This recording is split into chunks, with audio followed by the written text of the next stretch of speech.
ترمذی شریف کی روایت ہے، اللہ کے رسول صلی اللہ علیہ وسلم کا ارشاد ہے کہ جس شخص نے 7 سال تک اذان دی، اللہ تبارک و تعالی اس کے لیے جہنم سے نجات لکھ دیتے ہیں۔ حضرات سامعین کرام و ناظرین نظام، ہمارے لیے ایک انتہائی دردناک خبر ہے کہ ہمارے مؤذن جناب حاجی رئیس خان صاحب مرحوم، وہ اللہ تبارک و تعالیٰ کو پیارے ہو گئے۔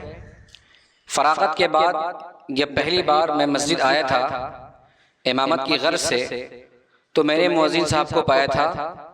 مؤذن صاحب اذان دیتے تھے، تقریباً ان کا 4 سال کا عرصہ میرے ساتھ گزرا ہے۔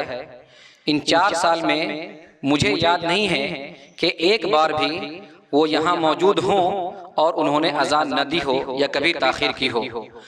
ہر وقت ہمہ وقت وہ اذان کے وقت سے پہلے حاضر رہا کرتے تھے اور پورے اطمینان سکون کے ساتھ اذان دیتے، پھر سنت نوافل کا اہتمام کرتے، تہجد کا اہتمام کرتے، تلاوت قرآن کریم کا اہتمام کرتے اور ذکر و اذکار میں لگے رہتے تھے۔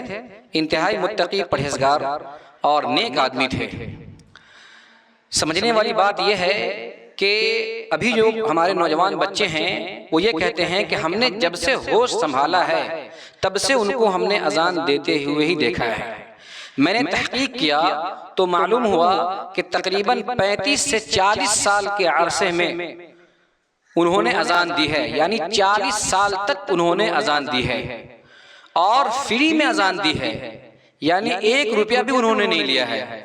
یہ الگ بات ہے کہ وہ رئیس نام بھی تھا ان کا اور رئیس تھے بھی، ماشاءاللہ مالدار تھے بھی، لیکن پھر بھی انہوں نے فری میں اذان دیا، کبھی انہوں نے پیسہ نہیں لیا اور صدق دل سے خلوص کے ساتھ اذان دی ہے انہوں نے۔ اذان دینے والوں کی، مؤذن کی بڑی فضیلت احادیث میں آئی ہے۔ حدیث کے اندر ہے کہ جو شخص اذان دیتا ہے اور اس کی آواز جہاں تک پہنچتی ہے، جتنے لوگ اس کو سنتے ہیں، کل قیامت کے دن سب لوگ ان کے بارے میں گواہی دیں گے، کیونکہ مؤذن کہہ رہا ہوتا ہے، اپنے ایمان کی گواہی دے رہا ہوتا ہے، اشہد ان لا الہ الا اللہ اشہد ان محمد رسول اللہ، میں گواہی دیتا ہوں کہ نہیں ہے کوئی معبود سوائے اللہ کے، میں گواہی دیتا ہوں کہ حضرت محمد مصطفیٰ صلی اللہ علیہ وسلم اللہ کے پیغمبر ہیں۔ لوگوں کو نماز کے لیے دعوت دیتا ہے، نماز کے لیے بلاتا ہے۔ اور حضرت حاجی صاحب کے لیے ٹھنڈی کا موسم ہو، گرمی کا موسم ہو، لو چل رہا ہو، شیت چل رہا ہو، کچھ بھی ہو، بارش ہو، طوفان ہو، آندھی ہو، کچھ معنی نہیں رکھتا تھا، وہ بھیگ کر کے آتے تھے مسجد کے اندر اور پھر اپنے کپڑے کو اتار کے نچوڑتے تھے، پھر اس کے بعد اس کو پہنتے تھے، پھر پنکھے میں آ کر کے سکھا لیتے تھے۔ اس طرح سے اذان دیا کرتے تھے۔ بہت کم مثالیں ایسی ملتی ہے۔ بلا شبہ حضرت عبداللہ بن عباس رضی اللہ تعالیٰ عنہ راوی ہیں۔ ترمذی شریف کی روایت ہے، اللہ کے رسول صلی اللہ علیہ وسلم کا ارشاد ہے کہ جس شخص نے 7 سال تک اذان دی، اللہ تبارک و تعالی اس کے لیے جہنم سے نجات لکھ دیتے ہیں۔ خلاصی کا اس کے لیے پروانہ ہے اور جہنم کے علاوہ جگہ بچ جاتی ہے جنت، تو اللہ تبارک و تعالیٰ اس کو جنت عطا فرمائیں گے۔ اتنا بڑا مقام ہے 7 سال اذان دینے والوں کے لیے۔ اب بھلا بتائیے کہ یہ 7 نہیں بلکہ تقریباً 35 سے 40 سال تک انہوں نے اذان دیا ہے۔ رسول اللہ صلی اللہ علیہ وسلم کا ارشاد ہے، بخاری کی روایت ہے کہ اگر اذان دینے کی فضیلت معلوم ہو جائے تو پھر اس کے لیے قرآن اندازی کرنا پڑے۔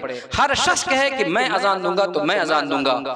اتنی دلچسپی کے ساتھ اذان دیتے تھے، وہ ہمارے درمیان نہیں رہے۔ ہم ان کے اہل خانہ سے تعزیت پیش کرتے ہیں اور دل سے دعا کرتے ہیں کہ اللہ تبارک و تعالیٰ ان کا نعم البدل ہماری مسجد کو اور ہر مسجد کو عطا فرمائیں، اور اللہ تبارک و تعالیٰ ان کے پسماندگان کو صبر جمیل عطا فرمائیں، اور ان کے وارثین صدقہ جاریہ ان کے نام سے کرتے رہا کریں۔ دعا ہے اللہ سے، اللہ تبارک و تعالیٰ کہنے سننے سے زیادہ عمل کرنے کی توفیق عطا فرمائے۔